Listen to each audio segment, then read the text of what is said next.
Who's most responsible for immigration policies? Who do you think? Who would you say right there?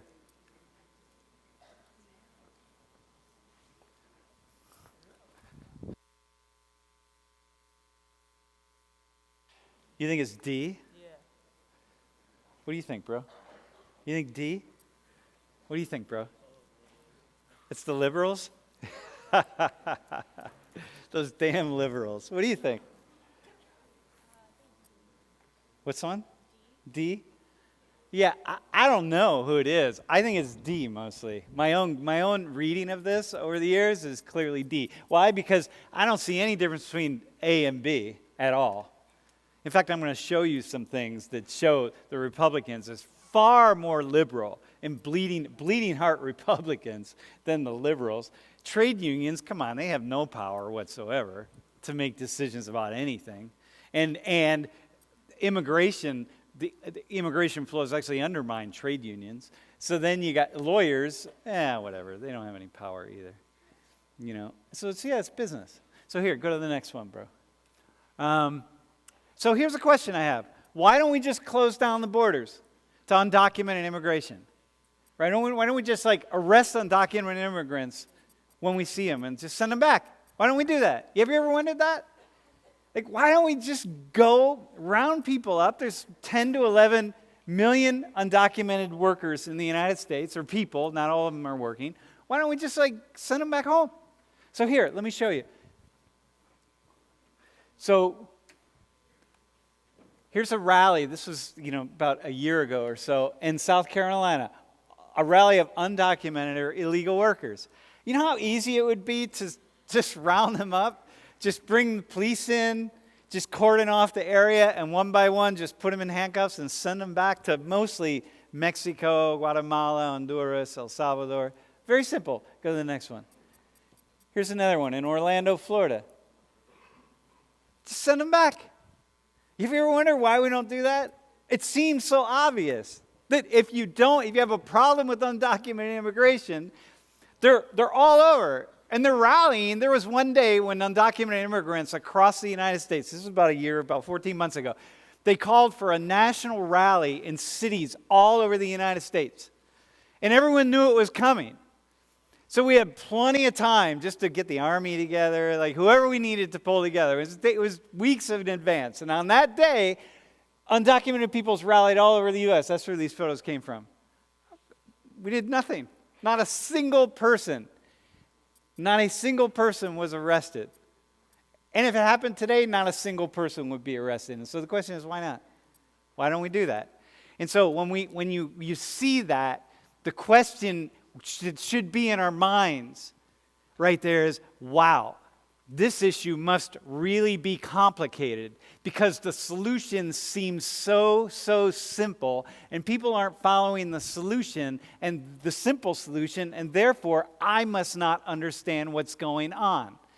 Because if my simple explanation is let's just do this and nobody does this, it's an indication that this can't happen. Are you there on that?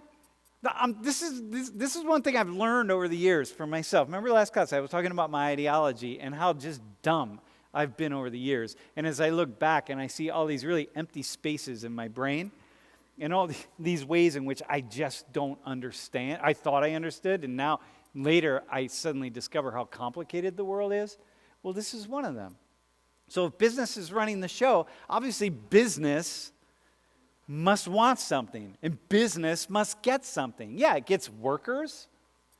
So what happens is, when unemployment rate is low in the United States, so we look back over the past, 60, 70 years, when unemployment rate is low, so we have the door, and we open it, and the door is, visas and that sort of stuff. And so, when the rate is low and we need more workers, we open the door wider. And when the unemployment rate is high, then we start closing the doors. We cut things back. When the unemployment rate is really high, meaning there are more and more people out of work, politicians and different people start to feel pressure to not let in so many undocumented workers. And so then what happens is Border Patrol and so on, they start stopping more and more people. I mean, it's this pattern. It just goes back and forth and back and forth. It's all right. Well, there it is. So you need workers. That's why the H-1B is there. Now, we couldn't get really skilled workers we couldn't get people to do this. We couldn't get highly skilled workers because the tech industry needed them, okay? And we couldn't provide them because we suck at math and science. And all you people that want to study, like what I study, sociology, great, good luck. But don't expect Silicon Valley to hire you because you can't even do basic math. So they're not going to hire you. You don't have the skills. And so that's where the money jobs are. They're not in sociology. You might get it. Trust me, they're not in sociology. They could be, but you're going to have to learn that stuff on your own. And so what happened was we couldn't convince highly skilled people in the STEM areas to go to Mexico and then sneak over the border, which they could have done over the course of the past 30 years or so very easily. But we couldn't get them to do that. And so what we did was created this H-1B visa program. And we said, okay, well, we'll just let you in this way. You can fly in. Dude, by the way, that was brilliant right there. Do you get that? You see it? It's very simple. Business.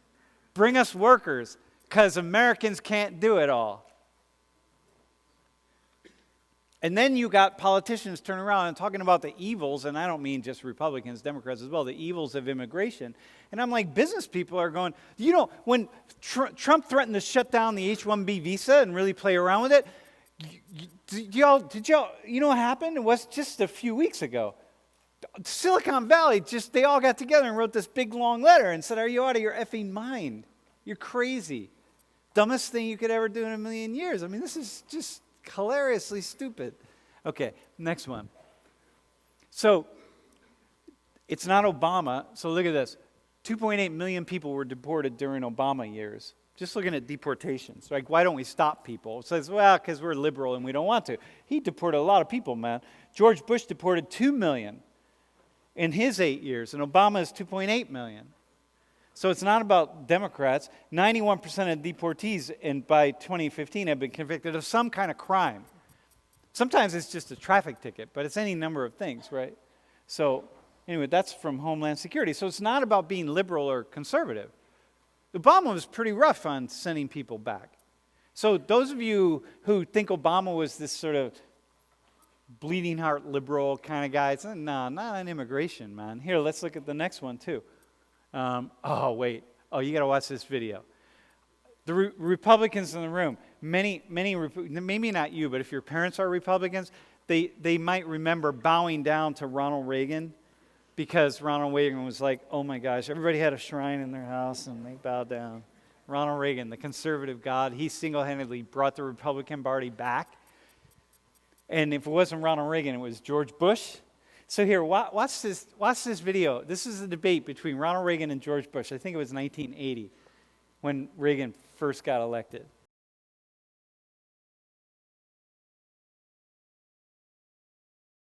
You got to understand. I don't know who. You get it, right? I mean, how many of us in here are over the age of 40? So 1, 2, we got a couple of us. Okay, so look. You got to understand, these guys, when I was in 1980, so I was the age of many of you, I was 20, these guys were like the hardcore, like life-hating Republicans. They wanted to go to war and bomb the shit out of the whole rest of the world because they just hated anybody who wasn't, I don't know, whatever, American. That's not really true, but that's how that's how people saw them. It's like, oh my gosh, you know what I mean? I'm not saying that's how they were. I'm saying that's how they were seen by the left in particular. Hardcore. And look at they're like struggling to see who can be more compassionate to undocumented Mexicans. But Mexican families, they need jobs. Mexico's a poor country. We really need to help them out. We've been through a lot. We're like the big bully in the world. Imagine anybody today saying the United States, we're the big bully in the world.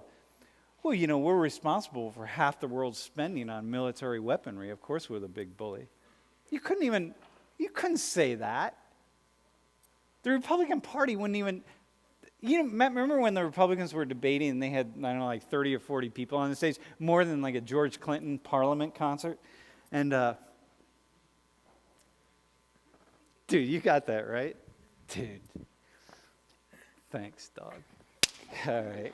Oh, my God.